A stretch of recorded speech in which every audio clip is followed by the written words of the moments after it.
Who wants you to do that? The legitimate investigation agencies in Tasmania who are licensed want you to do that. So this guy has had full whack maximum penalty applied to him, and other organisations in Tassie have got away with it. So that's a really interesting situation to be in. And if those companies get the full 1,000 penalty units applied to them, that's going to be a very expensive mistake that they've made. Now, this does happen in Victoria.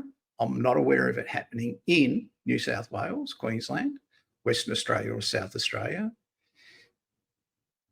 but it does happen in Victoria as well. But it's really good to see that they have actually identified it, actually followed through with it.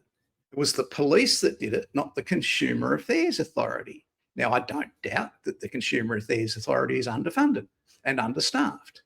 And this is something that the police would have had to handle on complaint by the Consumer Affairs Authority to them.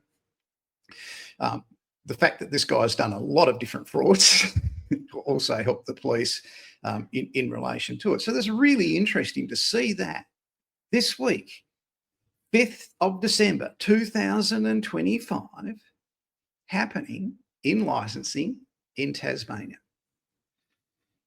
It does seem a bit unfair that one person has been singled out and called a fraudster when there are others representing themselves, misrepresenting themselves as licensed investigators. And the rule down there is if you're going to conduct investigations, unless you're a loss adjuster, unless you're an accountant, and unless you're a lawyer,